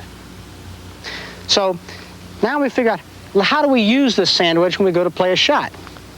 Well, you want to use it as it is designed, meaning that here's the club sitting on the ground as you would find it sitting on the shelf. So I try to make contact with the golf ball as though it had never moved from this position, so that I take the handle of the club and I don't want it to pass the middle of my body until after I've made contact with the golf ball. Now, to make this happen, I use a grip totally different than what I would with a chip shot or with a regular shot. I take a stronger left hand and a weaker right hand, which allows me to be a little freer with the wrist and play with a little bit more hands. And I stand up the ball as I would with any other shot, ball off the left heel. My grip is in that handsy position, as I call it. And then I let the club head do the work, and returning, not let the handle of the club pass the middle of my body until after impact, like this.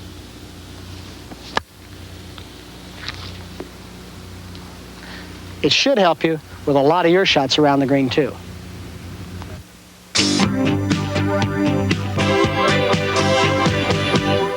The average golfer either has a shot coming into the green too hot or too soft. He really doesn't have any consistency on it. He either tries to play the ball back in his stance and drill the ball into the ground, or he tries to play the ball up in his stance and tries to lift it up on the green. Well, obviously he's not going to be very consistent. So what he really wants to do is try to catch the ball at the bottom of the swing, and that's by placing the ball off the left heel and use a great deal of hands and returning the club to its original design position. And I think he'll find himself to be a lot more consistent with that type of shot.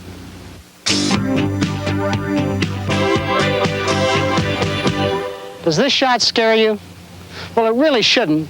It's the only shot in golf you really don't have to hit the golf ball first.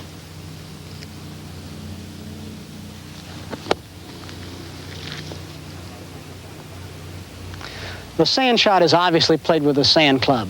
And the sand club is so designed that it will go down into the sand and out without going too deep because of the flange that hangs down on the golf club. This is the part that controls the depth of the shot. And the depth of a sand shot is far more important than how far you hit behind the ball. I really don't worry too much whether I hit an inch, 2 inches, 3 inches behind it, but I always worry about how my hands are at impact. Now, let's take the address of the ball. Instead of having the ball off the left heel, I move the ball up into the instep of my left foot, which means that's maybe 1.5 inches, 2 inches in front of my heel. But I still enter the sand approximately off my left heel. I have a grip that is similar with that of a pitch shot, in that my left hand's over this way and my right hand is over this way.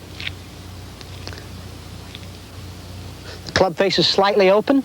I use a fairly wristy stroke, and I want to make sure that the handle of the club does not pass the middle of my body until after I've made contact with the sand and the ball.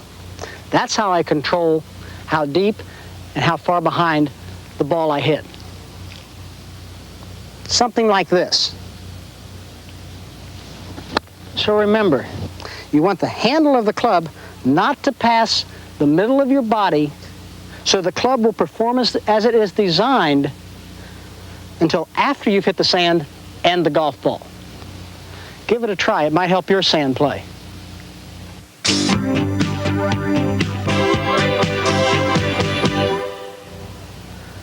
I think the real thing about a bunker shot for the average golfer is that he's terrified of the sand, and he really is afraid to go ahead and just play a nice normal shot and let the club head do the work. The first guy, he tries to help it out of the sand, and he either hits the ball right in the middle and nails it across the green, or he hits it fat and doesn't get out of the bunker. The second fella, he thinks, well, if I take out enough sand, surely the ball's going to come out too. So he stands here, and he's got a big old long swing and tries to drill the club through the sand. Well, really, to play a sand shot, it's a very delicate shot. You want to hit just a little bit behind the ball. You want to let the club head do the work, and the looser you hold the golf club, the better chance you have of letting the club head do the work. So you place the ball off the instep, Nice loose grip, hit it about twice as hard as you would for a normal shot, and let the club head do the work.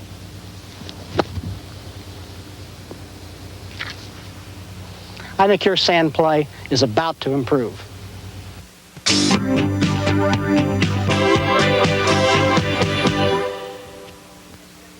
Chipping. Its technique is a game in itself. First of all, let's try to figure out what we're trying to accomplish with a chip shot. Obviously, it's getting the ball close to the hole. But what club can you get the ball closest to the hole with, generally on the green? Well, obviously the putter. So let's try to simulate a putt as much as possible.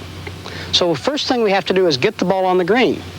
Well, I try to get the ball on the green with a chip shot as soon as possible, say in the first 3 or 4 feet.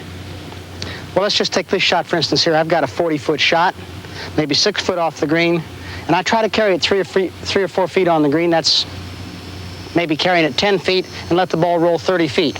Well, for this shot, I've selected an 8-iron. If I had a longer shot, maybe 60 feet, I might select a 6-iron. If I had a shorter shot, maybe 20 feet, I might try to carry it 10 feet and roll it 10 feet with maybe a pitching wedge or a sand wedge. Of course, a lot of it depends on the cut and the speed of the green, too. But that's how I select a club, to try to simulate a putt and get the ball rolling as quickly as possible. Now let's go to technique. The technique of hitting a chip shot is, first of all, in the grip. I want to try to make my hands be as much opposite each other as I possibly can and opposing each other. I use a reverse overlapping or a putting grip. Put my hands opposing them, turn my elbows out.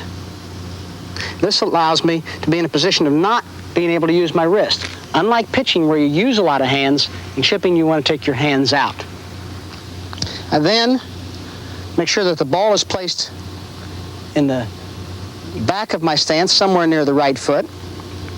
And the worse lie I have, the more I play the ball back. And also, I want to make sure that the club angle, or the shaft angle, is ahead of the ball. And of course, the worse the lie, the more the shaft will be moving ahead of the ball. I take a relatively wide stance. I've got the ball placed in the back of the stance. My hands opposing each other. And from this point here, I've got everything locked. I just hit it with my shoulders.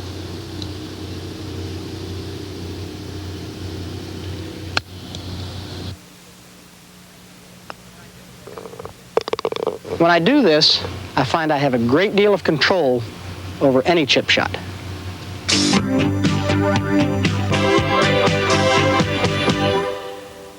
The most common problem of the average golfer is consistency of distance, not accuracy.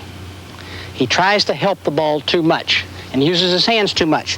So I think if you use this method of taking your hands out of it, your shaft ahead, and hitting it with your shoulders,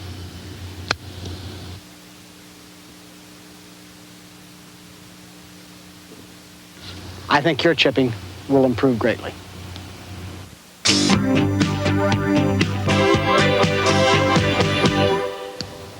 Putting is no different than any other golf shot. Without a good setup, you haven't got a chance. There are 3 basic fundamentals in the setup for putting. First of all is the grip. With the grip, it'll be no different than any other golf shot. I want my hands opposing each other and opposite. I want the right hand, all 4 fingers on the putting shaft, and my left hand has the index finger of my left hand overlapping the last finger of my right hand, and it's called a reverse overlap grip. This is used by 95% of the pros on the tour. And my thumbs are basically down the shaft. Now, that must be comfortable too, so a little adjustment for comfort is fine. Secondly, your eyes should be over the ball. Now, the most important part of over the ball is what I call down the line over the ball. It may be a little behind the ball, which is the way I putt, so I can see the line, or, which is probably preferable, but in a way I wish I probably could have putted, is my eyes directly over the ball. That way I have converging lines and cross on the ball, and that will allow me to hit the ball right at the base of the stroke. With my method, I am slightly behind the ball, so that I'm looking down it and the base of my stroke is a little bit before the ball, which means that I have to make an extra effort to carry my putter through the ball. The other important factor and fundamental is that your arms and your shoulders should always be on the line of the target, whether you use an open stance or the square stance with your eyes over the ball. Now, the reason I use that is because I must be comfortable. And putting is no different than any other shot. You have to be comfortable to be able to hit the shot properly. So here we are. Reverse overlapping grip, eyes over the line of the target, arms and shoulders down the line, and then it's just a matter of swinging the putter and hitting the putt. I hope it helps.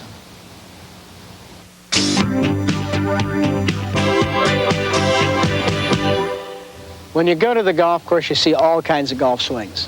When you go to the putting green, you might see anything. You see guys bent way over here, hands apart.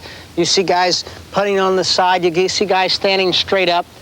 And you see very few of them paying much attention to the fundamentals that should make you a good putter. Let's review. First of all, I want my hands opposing each other so that I can be as square to the line of the putt as possible. Secondly, I want to make sure that my eyes are down the line of the putt. Whether they be over the ball or slightly behind it, it's a matter of preference. And third, I want to make sure that my shoulders and my arms are square to the line of the putt. If you follow these basic fundamentals, I think you've got a chance of being a pretty good putter.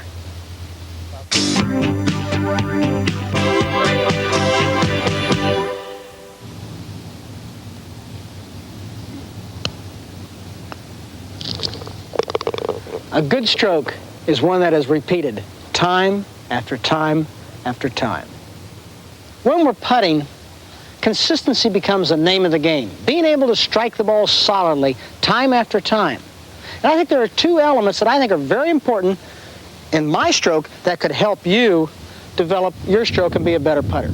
First of all, is I try to make sure that I putt with my arms and shoulders. I generate my power from my arms and shoulders, and I use my hands for direction only. Once I set my hands, I then allow the arms and shoulders to dictate how hard I'm going to hit the ball. Secondly, is that the pace of the stroke or the tempo of the stroke is developed by the swing of the putter, the weight of the putter swinging back and forth. In other words, if I have a short putt, I take a very short swing and I let the putter swing back for short. If I have a longer putt, it swings longer. But the weight of the putter dictates the pace of the stroke. I put those together and I should be more consistent. It should look something like this. Here I am over the ball and I'm thinking, okay, I've got about a 12-foot putt. I want to make sure that I swing with my arms and shoulders, and I want to swing the club back a reasonable distance so that I can swing it through with the weight of the putter and cause the ball to roll over slowly and evenly and stay on the ground and give myself a much better chance to be consistent to make all the putts that I need to make when it's important.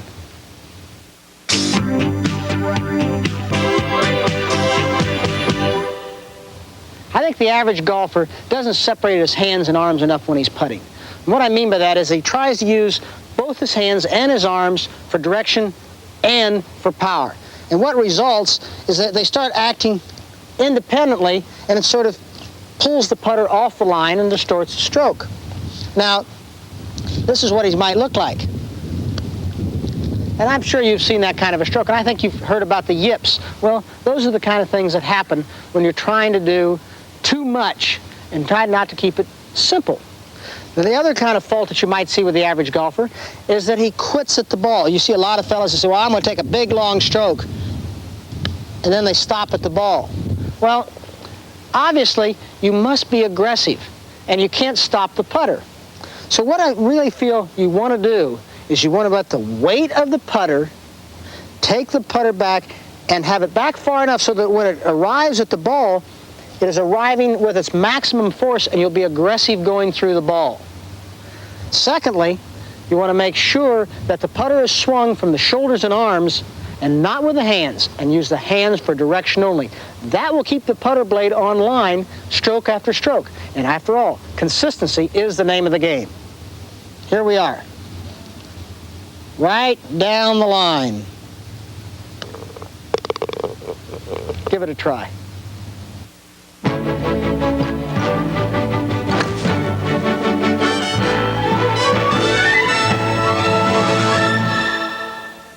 The most fortunate thing ever to happen to me as a golfer was meeting an exceptional teacher almost as soon as I started playing. There have been some fine self-taught golfers over the years, but I believe most people will progress faster with sound instruction. My teacher throughout my entire career has been my good friend, Jack Grout, and I've invited him along to offer his thoughts on that and other aspects of this great game. When I was 10 years old, Jack, I remember my dad used to take me out to the golf course, and he'd had his ankle operations, and he had needed a walk, and he couldn't make a golf game. So he took me along, and we sort of walked and played one hole, and he'd play one hole, I'd carry the bag, and then he'd have to rest about 20 minutes, and I'd have to chip around the green. And we did this several times, and finally one day he said, how would you like to learn something about the game of golf? And how would you like to take some lessons? And I said, well, I think that would be great. And of course, a very fortunate thing happened for me about that year, and that was the year that, 1950, that you came to Scioto Country Club. I went over to your father's drugstore one evening, sometimes in February or March, and your father recognized me, and he came to me and he said, I understand you're going to have a junior class lesson this year for the boys and girls. I said, that's right. I says, boys from 10 to 16. He said, well, I have a son 10 years old. I would like for him to be in your class lessons. And I said, all he has to do is when school is out in June, is I'm going to have a couple of women up there to take the boys' names and the girls' names down and start the class lessons on a Friday at 10 o'clock. And the first one there was you. Well, Jack, if you were going to start a junior class, like you did 33 years ago, how do you start a youngster? How do you get him started? Well, first thing I do, Jack, is get the grip. That's the most important part of the swing. I'm positive of that. And be as plain as I could. I would say that if you walked into any first tee in any golf course in the United States or America or all over, and you saw the first 100 people hit a ball, 99 of them would have a poor grip. So I've always been concerned with the grip first. You sort of taught me to learn how to hit the ball a long way and learn how to control it later. Right. And I've sort of felt like that was a pretty good policy, to teach a youngster to really learn how to have fun and go out and just pop it.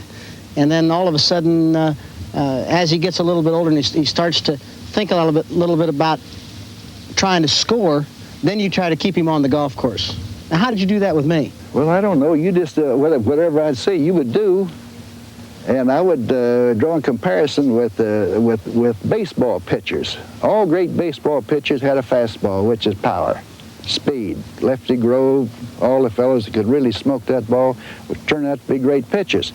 And they learned to throw the hard fastball first, then learn control. It's the same thing in golf. You learn to hit the ball far and then learn control. And I still believe that's true. Is to be able to hit the ball far and hit it high. And you were one of the exceptions. I mean, you just hit the ball far right from the go, and you wanted to hit the ball far right from the go. And from there on, you learned control. Jack, you've had a lot of the pros through the years and a lot of the amateurs come to you. You have, I know Ray Floyd comes to you an awful lot. You have probably had 30 or 40 of the pros on the tour come to you from time to time.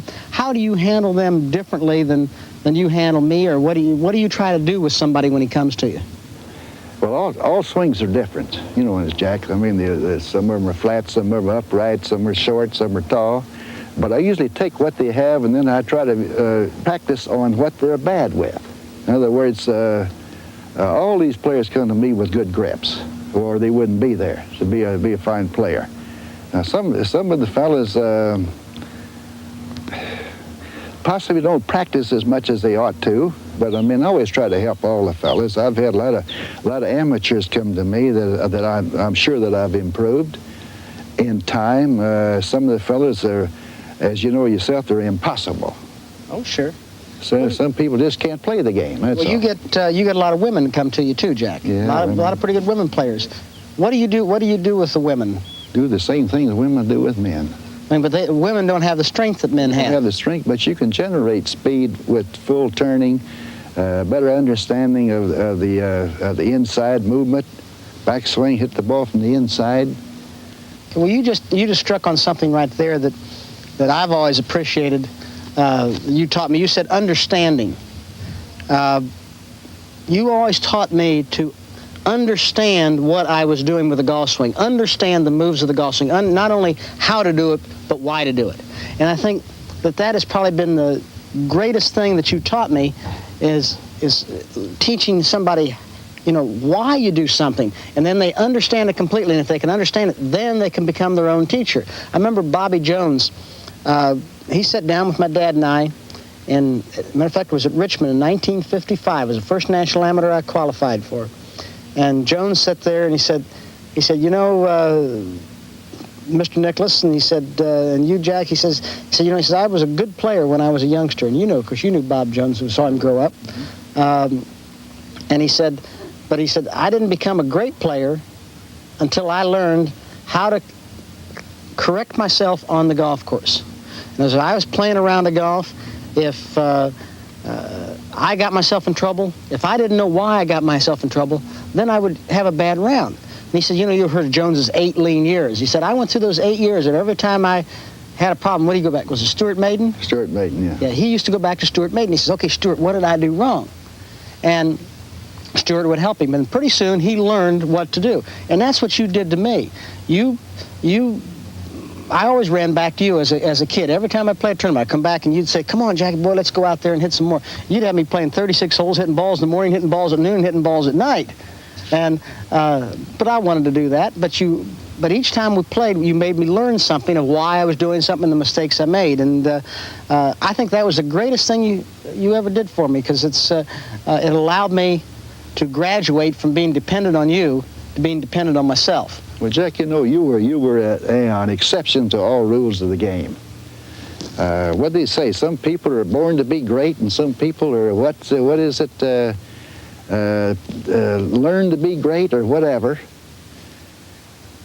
But you had great ambitions, and you were a strong lad, and you're wide awake, and you're a smart fella. You were smart when you were a kid. You wanted to learn the game. You did everything I asked you to do. I've seen you practice in windstorms that a brave man wouldn't venture out there in.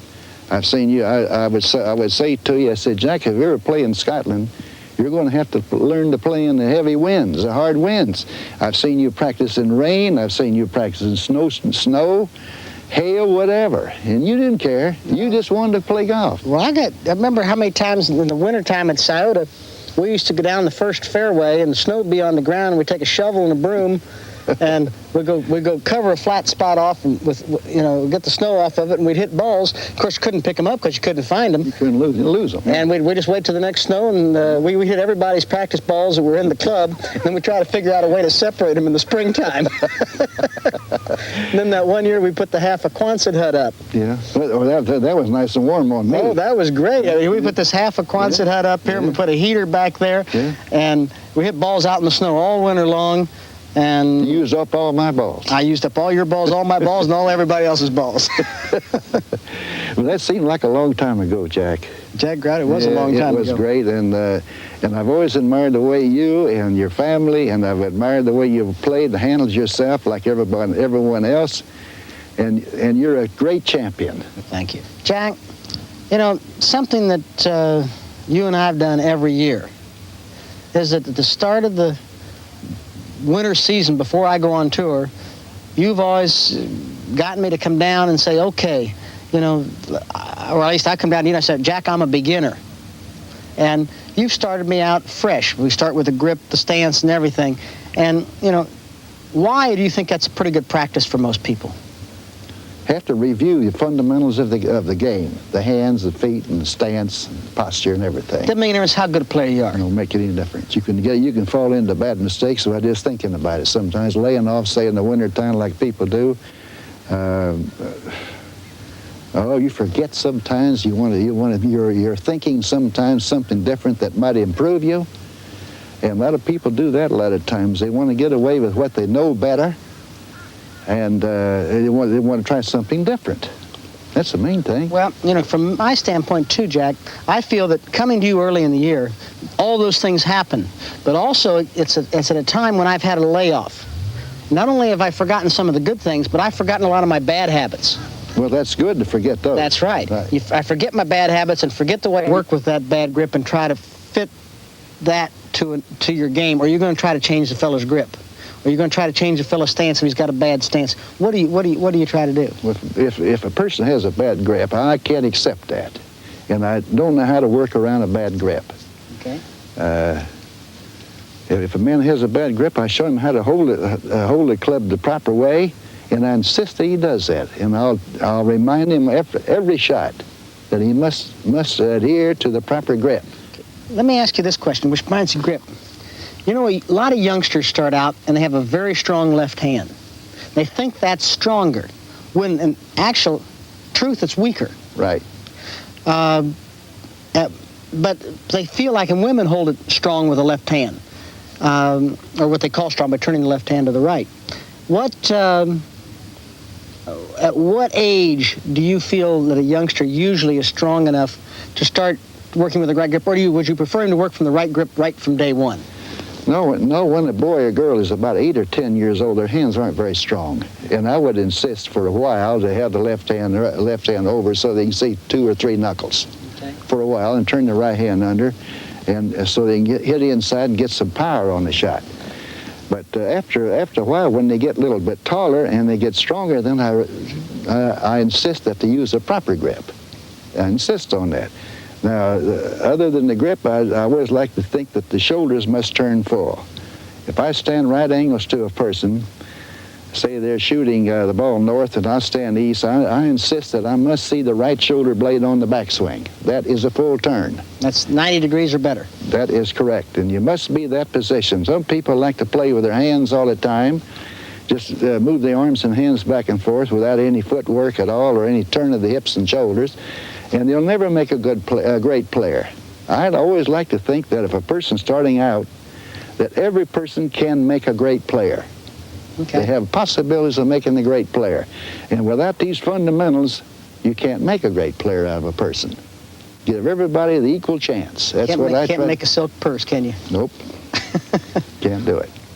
Well, Jack, I can't thank you enough for all the years that you've helped me and given me in the game of golf. And I might have been a good pupil, but I had one hell of a teacher. Let me say this, Jack. In all due regards to whatever I've done, you've made a great teacher out of me. Well, that's a good partnership, Jay. Okay. Thank you. Thank you, bet. Well, there we are. Golf my way. This marvelous game has given me tremendous enjoyment and fulfillment in my life, and it's always a pleasure to try to help other people get more fun and satisfaction from it. I hope you've enjoyed the show, and the very best of luck to you in all your golfing endeavors.